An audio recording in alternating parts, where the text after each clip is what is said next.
Үнсгийн амьсгаа. Сайн байцгаана уу? Энэ өдрийн мэндийг хүргэе. Өнөөдрийнхөө бичлэгээр би та бүхэндээ улаан хоолойн сөөргөний үед хийж болох бас нэгэн шинэ дасгалыг заахад бэлэн боллоо. За энэ зурган дээр юу харагдаж байна гэхээр одоо бидний хавирга харагдаж байна. За энэ хавирганы дотор талд байгаа энэ өрцний булчин энэ зурган дээр их тод харагдаж байна. За хэрвээ тусна аваад үзэх юм бол ийм шүхэр хэлбэрийн ийм одоо булчин байгаа. За энэ өрцний булчин бол бидний одоо амьсгалах процессд бол чухал үүрэгтэйгээс гадна давхар бас нэг чухал үүргийг бол гүйцэтгэдэг. Тэр нь юу байдаг вэ гэхээр бидний хүний улаан хоолойн доод хумигч булчин нь энэхүү өрсний булчингийн хөдөлгөөнөөр бас тодорхой хэмжээгээр дэмжигдэж чангарч байдаг ийм механизм бол ажиллаж байдаг байна. За хэрвээ бид энэ өрсний булчингаа ингээд хөндлөн цэцэлт хийгээд одоо харах юм бол юу байна гэхээр за энэ бидний улаан хоолой явж байна. Тэгэхээр улаан хоолой өрсний булчингаар энд байрлаж байгаа энэ одоо сүв байгаа. Тэгэхээр энэ сүвээр сүвлэгдэн хэвлийн хөндий рүү орж ирдэг. Өөрөөр хэлбэл хичний хөндийнөөс хэвлийн хөндий рүү орохдоо энэ өрсний булчингийн энэ дунд байрлах энэхүү завсраар бол орж ирдгээ гэж хэлж болно. За тэгэхээр яг энэ завсраар орж байх тэр үед улаан хоолойн доор байрлах хумигч булчин байрлаж идэг байх нь.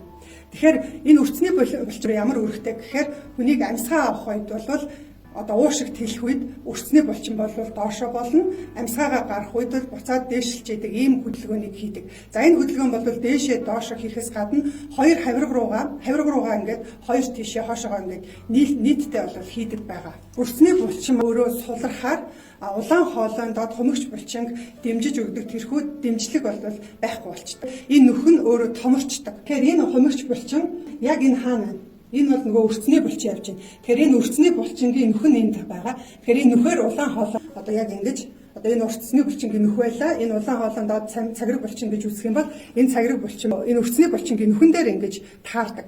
За ингээ хүн амьсгал авах гаргах үед бол энэ өрцний булчингийн нөх тодорхой хэмжээгээр ингэж чангарч суларч байдаг. Энэ дэмжлэг нь одоо байхгүй болоо тэр нөх нь өөрөө одоо томроод ирэх тохиолдолд бидний улаан хоолойны одоо хумигч булчин сулраад дээшээ хотоодонд байгаа зүйлсүүд нь одоо улаан хоолойроо орж ирж ингэж гэмтэх нөхцөл нь бол бүрддэг. За энэ булчинг чангалах арга байна уу гэвэл байгаа. Өдөр тутамдаа та байнга тогтмол энэ булчингаа хөгжүүлж чадах юм бол та бас сөөргөнөөс сэргийлэх сөөргөө үүссэн ч гэсэндээ эргээд түүнийгээ буцаж дангаах боломж бол байдаг. За одоо дасгалаа зааж өгье. Тэгэхээр энэ дасгал яах вэ гэхээр та өрцний булчингаа чангалахын тулд сайн гүнзгий хамраараа амьсгаа аваад амьсгаагаа удаанаар одоо амаараа гаргах нь. Амьсгаагаа гүнзгий авлаа.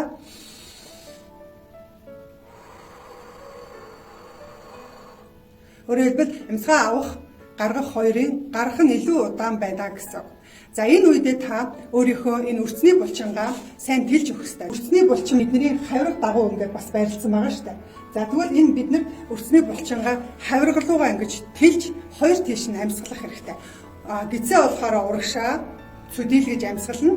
Мөн агаарыг энэ хоёр тийшээ хавирга руу одоо өрцний булчингаа хавиргыг ингэж дарж байхаар бас амьсгалах хэрэгтэй. За энийг мэдрэхийн тулд та гараа хавирганыхаа хоёр талд бариад ингэж барьж агаад амьсгаагаа одоо хамраараа гүнзгий амьсгаа авна.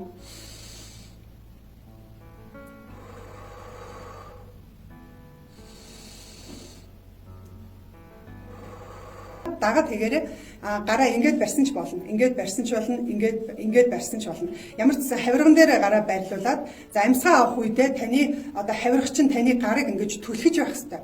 Ингэж амьсгалсан тохиолдолд таны өрцний булчин ажиллагаанд орно.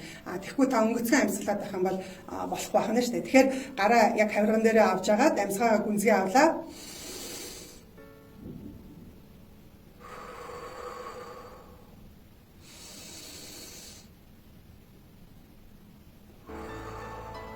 За мөн хойдолтой үзэн энэ одоо булчин маань өөрөө энэ араараа бас байлж байгаа. Бидний энэ хавирганы цаагуур энэ шүхэр хэлбэрээр байж байгаа учраас бид нар гараа мөн энэ хавирганы арталдаа байрлуулад дахиад мөн адилхан амьсгална тийм ээ.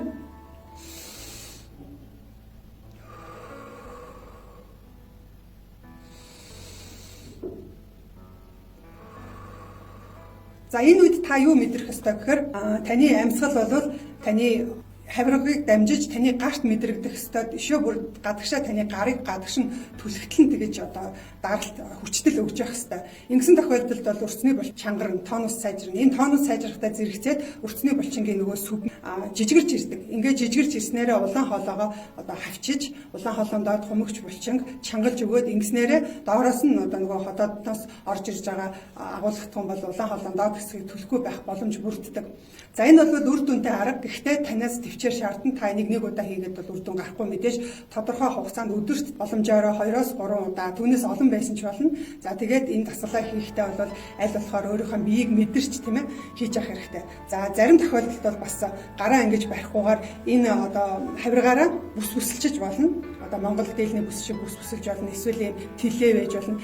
Энэ хавиргаал ямар ч гэсэн ингэж дарж байх тийм одоо бүслүүр ихнээс ингээд бүсэлснийхаа дараа саяны дасгалыг хийгээд авахд бол бүсэлсэн зүйл ачаалал өгч ингээд тэлж байх хэрэгтэй. Ийм тэлэлт өгсөн тохиолдолд таны өрцний булчин чинь ажиллаж байгаа гэсэн үг болох нь байна. За ингээд бид нар өрцний булчингийнхаа чангалах ийм амьсгалын дасгалын тусламжтайгаар улаан хоолойн сөөргөнөөс сэргийж болох энэ одоо үр дүнтэй аргыг зааж өглөө. Тэгээд энэ дасгалыг байнга хийж байгаарай гэж та бүхэнд хүсье. За тэгээд энэ саяны өгсөн мэдээлэл хэрвээ танд хэрэгтэй байсан бол лайка дараарай. Хэрвээ бусад хүмүүст хэрэгтэй гэж үзэж байгаа бол та бас энэ бичлэгийг шеэрлээд бусад хүмүүст бас тус олоорой гэж хэлье.